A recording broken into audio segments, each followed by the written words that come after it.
Hey everybody, it's Dr. Mark with US 1061. We are on the road again. I'm out here at Clear Shine John. We're also here with Eric. We're going to introduce you to Eric and Eric's business here, VPI Services. Pretty cool setup, huh? This is. I like this. Yeah, and it's very original. Yes. So, and then also, steal the thunder yet. Yeah, don't steal the thunder yet. Yeah. Anyways, he's also supporting our charity raffle truck. It's outside as well. We'll take a little peek, see at that as well. Eric has been a local here. How long have you been in the area? I moved to Virginia Beach 2005. Okay, gotcha. And then since then, you've been in and out of the local car scene, and you got your own Mopar. You have a green, what is it? 70 Dodge Dart. Okay, gotcha. 68 Dodge Coronet. Well, you know, Mopar. Here we go. The Mopar. So I know we got Mopar guys, and so I'm not going to bust him too much, Uh-huh. but you know, I think he's probably one of the first Mopar guys that we've interviewed. So, VPI Services. John, what do you know about it so far? well, I know that it's vehicle purchase Uh-huh. inspections. Gotcha. So Eric has come up with this brilliant idea that I think that you can bring a vehicle over, whether you're looking to purchase it or you're wanting to do it as you are in the process of purchasing it. Say you're with a private person. Right. You want to bring it here to Eric first and get him to take a look at it, and then you can go back and go, look, it's got all these problems or so on and so forth. Yeah, that kind of makes sense to me. And dealerships are starting to come to him as well to look at this and actually do their inspections before they put it on the lot. So today I just learned something that was pretty interesting, is that if I go to a dealership and I buy a car, I go to one of these little off-the-base car lots and I buy the car, it's mine, I got the title and all that, I have some concerns. What are my options then? Well, that depends on who you purchase the car from. A lot of your bigger chains and dealers have a warranty period for repairs and also a return policy. So, say you buy the car and you bring it here 2-3 days later. We look it over, we find something, you have the ability to bring it back to the dealership you purchased it from and let them take care of the repairs. That cost you. Or if it's something extremely bad, you can return the car. So I mean, this is almost like people complaining about lemon law kind of stuff. If you really buy a clunker that really should be a salvage title or something like that, you're going to be able to come through a car and see some of that stuff maybe? It's a good chance. Okay. I mean, you know, some stuff is really hidden, but we're going to scan the computer, we're going to pull your wheels, check the brakes, tires, suspension, go through all the electronics on the interior, windows, AC, heat, radio, sunroof. Just really give it a thorough look over, as if I was buying it. Okay. And I point out things that are questionable to me. Right. Hopefully we find nothing. But there are times we So do see something to tell our fans out here is that you're a car guy, John's a car guy, I'm somewhat of a car guy. Anyways, knowing stuff about cars, not everybody does.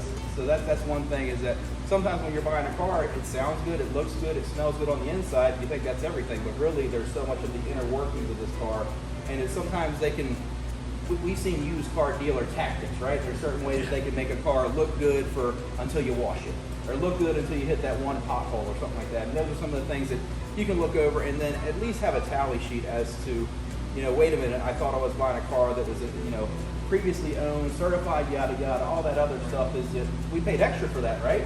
So why can't I get a product that I'm trying to pay for? And you have a standard checklist that you follow, so it's the same for each vehicle that you go down through. regardless, make, model, And I think one of the things that we haven't highlighted that we need to really hit on is that Eric doesn't do the repairs. Gotcha. He just looks at this and then gives you, the owner, and says either, hey, this car's good to go, or you need to take it somewhere and get these things fixed. So you're getting into another mechanic stereotype when you take your car to the shop and you think that, you know, they're going to try to run a bill up on you. Because I only pay $20 for inspection. I don't know about you. But after the inspection, if they tell us I need to do this and I do that, you're already thinking that, wait a minute, you know, am I getting ripped off here? Right. Because, you know, I got enough rubber on my tires, why are they failing me? You know, so those are some of the things that you would wind up being able to catch and being able to help somebody to really, you're an advocate. Right, I am here for you, the customer. I want you to buy a car and not worry about it needing something 30, 60, 90 days down the road. I can't predict the future. Right. But if I find something, I have no skin in the game and saying, hey Mark, your brake pads are at 3 30 seconds, less than 2 30 seconds you fail state inspection. I'm not making money on repairs. Right. Whereas you go to the shop, they're looking at it like, what can I say today? Right. I just want you to buy a vehicle and not have to worry about it in the near future. Yeah, well, I mean, that sounds like a great service, a great idea. And talking about the shop, I mean, we have everything we need here. You've got a toolbox, you've got a light, you've got a lift, you got a couple of machines over here as well for doing any other repairs you got to do for yourself. So it's a good setup here. You know, you got two lifts. I mean, you can pretty much fit any car in here. You actually started out with the vision that you were going to kind of focus on antiques and classics, which we have right there. And it's sort of bled over into, you know, the newer vehicles now as well. So it's kind of an all-encompassing, but you, because of your background, are sort of focusing on antiques and classics, which is good, because, you know, there's guys, we were talking about this earlier, there's guys out there, guys and gals, Yes. that love to drive their cars, Right? don't have any idea on safety stuff and some of the things, and they can bring it to you. And right now, you've got a special going this month, right? $99 to go through the entire inspection? For the inspections. For the inspection. Yes. Yeah. And that's usually what, 125? Still a good deal. You know, 'cause again, Absolutely. you're looking at, you know, some of these shops you're looking at, I'm buying a cheap car, so it's hard to get off the lot without spending $6,000, $7,000. That's the kind of stuff that I try to put my kids in because I know they're going to wreck it. You know what I mean? So if you're buying a car that you're not trying to put a lot of money into, but the trick is that if you buy some of these cheaper cars with 130,000 miles on it and stuff, there's stuff that's normally going to get worn out. And then the dealerships and all those other mechanic shops, they have a way of, we call them clearing codes, right? Yeah, so we can clear a code and all that other stuff, and then you can drive it on a test drive, because how far are you going? 20 miles at the most. You got to, you know, have the car before I drive 20 miles. And if you don't get a check engine light to pop and you go and sign on the dotted line, I mean, what are your rights? What's your legal stuff? And we were talking earlier about that if you leave the lot and then you all of a sudden hit a check engine light, we're going to ignore it for 3 or 4 days, right? Right, John? Hopefully not. John doesn't ignore it. Check engine light. I drive a check engine light sign. But anyhow, so let's say we pop the catalytic converter code. I mean, what are the possibilities after that? Hopefully take it back to the place you purchased it. If not, it's going to be expensive. I got you. So anyways, my thought is that, okay, catalytic converter, we're going to replace O2 sensors, front and back. Oh, You know, so then we're into a mode, okay, that's $70 for this one, that's $250 for that one. Code comes back again, then you're into the catalytic converter pipes, so you're going $500 on up to $2,000, depending on where you are. So this cheap car that you just bought has cost you a lot of money. And then your alternatives are, if you would have actually had a professional inspection on this vehicle, instead of Bubba Joe from next door coming out and looking at the car, you would have been in a better situation. And bringing somebody out to look at a car is a good idea if you don't know cars. But we were talking earlier about you really can't look at a car unless you can look at a car and inspect the car. As you say, taking wheels off, checking brakes, and all that other stuff. And I was going to say, Eric, in our conversation earlier, brought up a good point. He's been asked to go out in town and actually do a mobile. And he's refusing to do it because you need to be on a lift. You need to have this light. You need to have him be comfortable in what he's doing, have his equipment and all that sort of stuff here to be able to diagnose it correctly. Yeah, and as we know, is that you're putting your own reputation and personality and everything else on the line here, because I want to make sure that I give the best product I can, and I can't shortchange myself in the same manner. So, you know, that's why we have a shop. That's why we have insurance. That's why I have all this stuff in place to make sure that you're getting the best product that you possibly can. All right, so and let's emphasize again, $99 for everything you just talked about. That's right. $99 is a pretty good investment. Yeah. For the month of June. For a month of June. Yeah. For a potential $2,000 repair on a easy. catalytic converter on a car that you just purchased. Yeah, and again, with whatever you figure out with this stuff, you actually have some bargaining power with some of these shops, whether you bought the car or whether you're on your 30-day trial period with it or whatever else, is that you have something that's official, and this isn't Firestone or Meineke, which they're trying to make a couple of bucks on you. So whatever you find here is going to be, you're going to have it all in writing, and it's not going to be able to go against it and say, well, you said it was 230 seconds, but it's really 430 seconds. Like, you know, I can find, you know. every inspection includes a digital report, pictures, notes, everything emailed, sent in a text message. So you'll have the report. You can pull it up on your phone, print it when you get home, take it back. You can show them, hey, here's a picture of whatever, like rear tire, or hey, here's the note put in. So there's no question when that car leaves here. That's what I found. There's the proof. Pictures, notes. So let me ask you this. Do you, because you don't do the repairs here, do you then give that and make recommendations on shops they can go to, or do you try to stay out of that as well? I do very few because there again, if I recommend a shop to you and you have a bad experience, it comes back to me. Yeah. So I have 2 or 3 people that I partner with here locally that I've known for a while. Right. And You trust them. I'm not working on the car. I trust them to work on the car. Beautiful. I like that. All right, we've been talking a whole lot about stuff here. What we're going to do is that I want you to do just a quick watered-down version of kind of what an inspection is. We're going to be on the floor, and you can use point and click and all that other stuff. Just tell me the stuff that you're looking at, because, I mean, $99 is not a lot of money if you're doing certain things, but for some people it is a lot of money. $125 is still a good price if you're going to save me lots of money. So that's the thing, is that not what we're spending, is what we're saving. But I want you just to give the people an idea of what we're doing. You know, because again, if I come up to inspect the car, we kick the tire, it doesn't make any noise, hey, it must be pretty good, you know? Right. The engine didn't fall out when I turned it over, it must be pretty good. So there's a lot more to it than that. All right, so you guys stay tuned. We're gonna go ahead and do a little walk around here, and we'll talk about the shop a little bit too. All right, stay tuned, guys. Be right back. All right, so Eric, I am a customer and I'm interested in your service. Tell me what I'm gonna get for my value here. So first thing I do is I pull the car in, I stop before the lift, go through all your interior functions, windows, sunroof, check your seatbelts, pull the seatbelts out, kind of like you do for state inspection, make sure it's not free and torn, check all your HVAC controls, wipers, anything on the interior, electrical wise. Then I get out, do all your exterior lights, check your wiper blades, rear wiper, do a quick walk around, make sure your lenses are good, nothing's cracked or broken, loose. Now we were talking about the interior stuff, is that you're not looking for the appearance stuff. I've already looked at that stuff, right? So what's your opinion on that? I'll if I see something obvious, I'll point it out, but I'm not really looking cosmetic wise. Seats, fabric, carpet, paint. Typically that's stuff you're gonna look at when you're looking at the car in the lot. You're gonna be sitting inside, how clean is this? What do the seats look like? Mine is more mechanical, electrical, stuff that you are not gonna see test driving the car. Right. So you're looking over things about safety and the electrical and all that. So electrical, what about these new cars with the computers and all that? What do you have going on for them? Well, part of the interior inspection process, I'll hook up a scan tool to the car, do a full system scan, I'll read all the modules in the vehicle, and I'll be able to see if anything's pending, stored, hopefully not active, meaning there's an active fault going on. But a lot of times you'll find pending code, something that is happening, maybe it was cleared in the past, but the condition wasn't fixed. That's all, stuff we'll see when we go scan. What do you think some of the big cha-ching things are that come up on that scanner? Well, there's a lot of stuff that's expensive. I mean, exhaust stuff, catalytic converters, then you get into transmission stuff, cannot be cheap. Airbag system can be pricey. ABS can be pricey. I just had a Lexus the other day, had an internal fault for the ABS control module. $2,200 part. You can't get it, it's obsolete, and when you do get it, it's expensive. So you really never know when you plug in what you're going to find. Some things are cheap, easy fixes. Some things probably better to find another vehicle.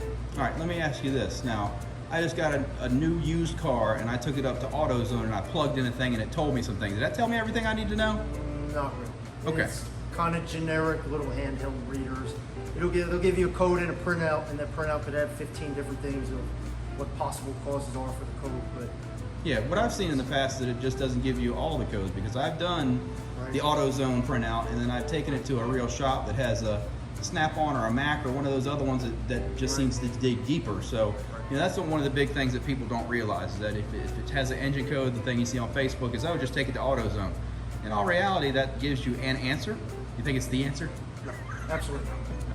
So anyhow, that's also going to let the customer know that you bought something or you're going to buy something that's going to cost you money. So it's partially, that's a bargaining chip for some people, and it's also a skull and crossbones for others, right?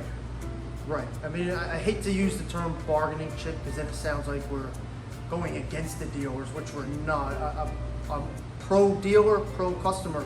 It goes hand in hand, because one, we want the customer to get into a vehicle that they're comfortable with and they know, have confidence in, that there's going to be no fault. Two, I'm there for the dealer, because most of the time customers take the car to the repair shop and then they bring it back to the dealer. Hey, look, I just got a $1,500 estimate, and now the dealer's, well, I have to deal with this, all these repairs. Is it an upsell? Is it legit? Me, I'm looking at the car, and you as a dealer are going to know when I look at the car, the repairs that I bring up are legitimate concerns. There's no upsell going on. So if a customer brings you the car from me with a concern, it has a concern. I'm not getting money on repairs. Great. All right, so now we've just come out of the inside of the car. We're making our way to the outside of the car. What's your next step here? Like I said, just do a brief walk around on the outside, not focusing on cosmetics too much. I'm checking the headlights, fog lights, make sure your exterior lamps are working. Pop the hood, I'll check all the fluids, do a battery test on it, check the belt, air filter. Make sure everything's tidy, nothing's leaking, nothing's wet, I don't smell anything burnt. That's pretty much it. It's not much going on underneath here. Belts, hoses. Okay, so we're looking for everything in there is safe and secure and all that other stuff. Right. As you're from here, are you checking any engine mounts or what are you looking at with that stuff? That I'll do that in the interior when I cycle through the gear. I'll Mhm. check in reverse, check in drive neutral, make sure there's no clunks, no abnormal noises. You can feel it in the car when you do that. Okay, great. All right, and then after we look under the engine and all that, we're gonna lift it up and take a look All under. right. All right, let's buzz it on up. Stay tuned, guys. We're gonna take this on up to the top level. Yep, so once I get it to this level, I'll go ahead and pull all the wheels off, check the brakes, rotor thickness, pad thickness, make sure nothing's leaking, do a quick look around in your wheel well area, check all the suspension stuff, do a visual on that. Then I'll check tire pressure, set tire pressure to the door placard, check depth of the tread, make sure there's no abnormal wear. Each report, I do take a picture of the DOT date to let you know how old the tire is. Nice. You know, some cars you get with 15-year-old tires, probably shouldn't be on the road there. Once the wheels are back on and tire measurements and all that stuff, I'll give everything a good shakedown and make sure there's no abnormal wear in the suspension components. Front and rear, all four corners. And from there, bring it up. Great. Now, once it's in the air, it's pretty much all visual from here. Again, you can still continue with the shakedown stuff. Sway bar, make sure your calipers are tight. Check all your bushings, front to back, exhaust. Make sure your hangers are all good. Tell us about the oil leaks. You can see a lot more stuff from below than you can from above, right? Absolutely. Yeah, absolutely. This one's actually got a little drip on it. So yeah, this is a view that most people don't get of their car, because nobody really gets a chance to go underneath it unless they sneak into the garage and all that stuff. So again, for us, this is right up our alley. But for most people, this isn't a familiar view. So again, there's more that you can see from the underside of the car, and this is all part of the value because I didn't get dirty with any of this. I farmed all that out. Once we wrap up everything up front, everything looks good or not, take pictures, notes, input all that to the report.